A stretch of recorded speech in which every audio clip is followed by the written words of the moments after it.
Hey guys, it's RealRadman here, back at it again with another video, and today I just want to preview Game 7 of the NBA Finals between the Golden State Warriors and the Cleveland Cavaliers, so let's get right into it. I said my prediction in my Game 6 discussion video. I had Cleveland winning Game 7. I'm just going to go a little bit into some more detail because Game 6, I didn't really talk about it. I was just hyped that we had a Game 7. I was a massive fan at the moment of the sport of basketball and the NBA that we are able to have a Game 7 between two of the best teams in the NBA and in the world. But I want to talk a little bit more about Game 7, the actual on-court analytics and stuff, and who's more likely to win the game and what's going to have to happen and who's going to have to show up and certain things like that. And also discuss a little bit about Game 6 and what I don't want to see in Game 7 that might have come from Game 6 by both teams, actually. So let's get right into it. The main point I have for Game 7 in the preview is Iguodala, Andre Iguodala, is he okay? Is he healthy? How is his back going to be? Game 6, he couldn't even bend over to get a loose ball. He couldn't do anything. He couldn't jump. He couldn't levitate. He couldn't withstand LeBron's post game because if you get posted up and you have to hold your ground, your lower back is going to give on you. So he couldn't do that. He needed a lot of help. And that's why LeBron had 41, 11, and 8. I mean, LeBron was fantastic, yes, but there was no Andrew Bogut in the paint. Draymond Green had a subpar game again, which seems like he's been having a lot of subpar games in the playoffs. And Andre Iguodala was hurt. So that's what ended up causing that mess. So I'm very interested to see what Andre Iguodala is going to look like at the start of Game 7. That is going to be something on my eyes right away, is how will he look. Number 2, Kevin Love. Now, I felt like this was a blessing for Cleveland that Kevin Love got 2 quick fouls. He got 2 fouls within the first 90 seconds of Game 6, and he was out for the rest of the first quarter.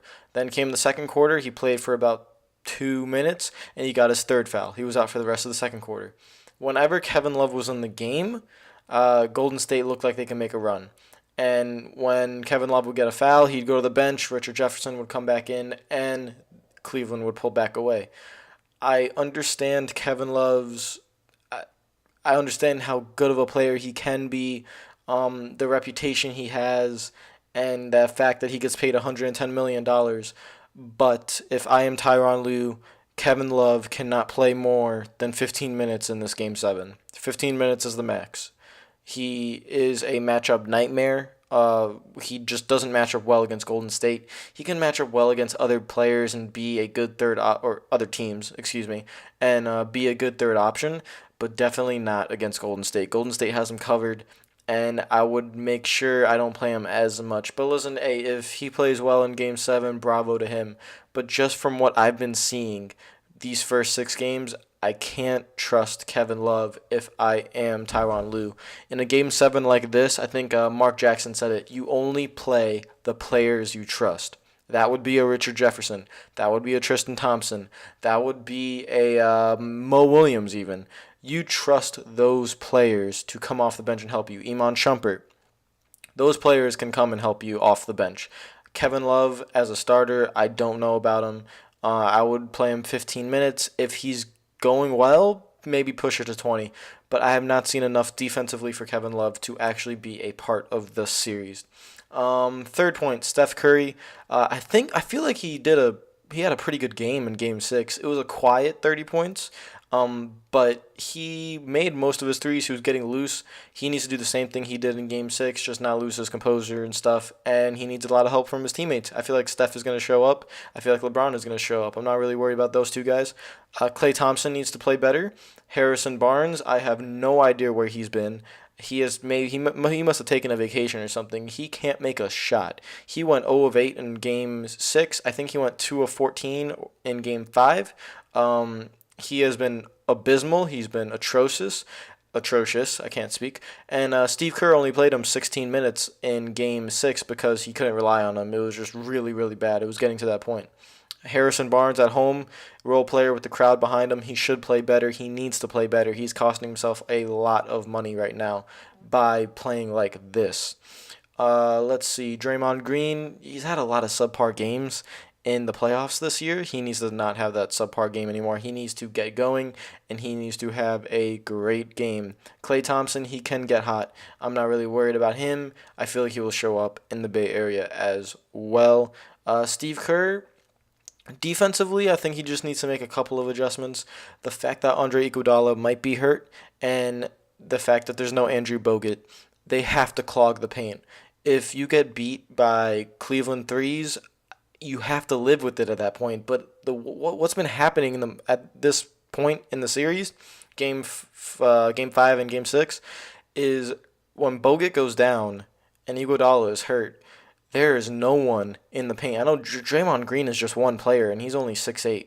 The paint is wide open. It's a playground for LeBron James. It's a playground for Kyrie Irving, who is dancing on players. They need to absolutely clog the paint. Go 100% in on clogging the paint. And you have to have players like J.R. Smith, Iman Shumpert, Kevin Love, Tristan Thompson. You need those guys to beat you. You can't have LeBron and Kyrie beat you. You got to trap LeBron, and you have to put Klay on Kyrie and hope Klay can play that defense.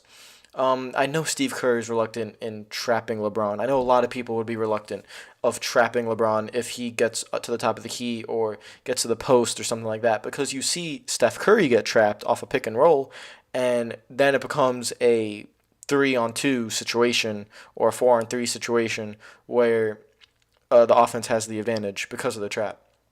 Because LeBron is such a good passer, he'll be able to get out of it.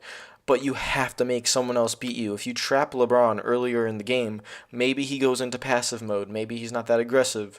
And it causes the other players on the road at a Game 7, which they've never been in. A Kyrie Irving has never been in a Game 7. A J.R. Smith has never been in a Game 7 of the NBA Finals. The only player that has is LeBron James. So make the others beat you. You have to get that ball out of LeBron James's hand. Make him a passer. Don't let him shoot anymore. And if he does want to shoot, make him shoot from way on the perimeter.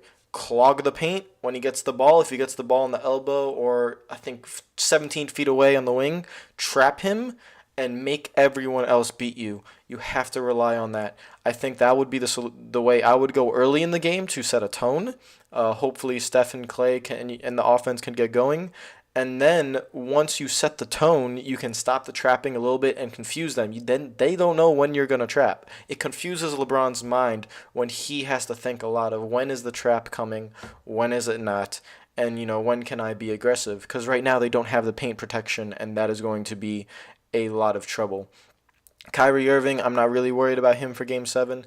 I know it is his first Game 7, but he's been playing great defense. He's been playing better defense than he has all season, and he's been balling on guys. It's that simple. If LeBron wasn't being Superman right now, Kyrie would be the MVP if Cleveland would win. And Tyronn Lue's done a great job. I think everything is setting up for a close Game 7. We haven't had a close game this series. It's been blowouts or garbage time at the end of games. It might be one of the worst series to ever go 7 because there hasn't been any close games, but it is okay. We do have a Game 7 now. I'm going to give my prediction here, and I am going to give a score. I think it's going to be 101-95. Cleveland wins it for the land.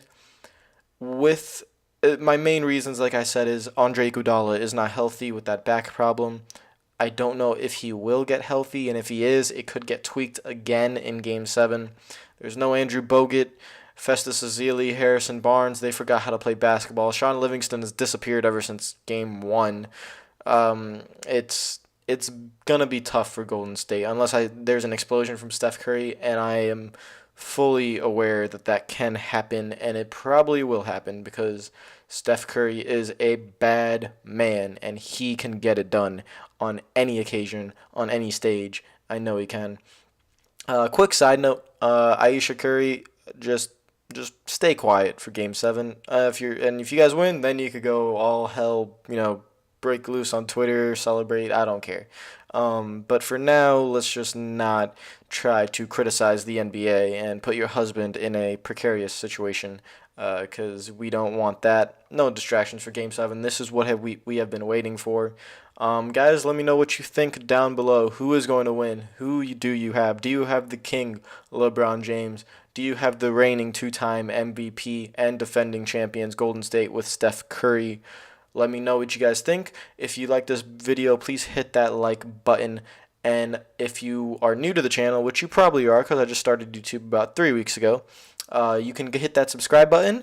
Game 7 discussion video will be coming out right after the game. It's probably going to be out Monday morning, so make sure you look for that. And I will see you guys later. Peace out.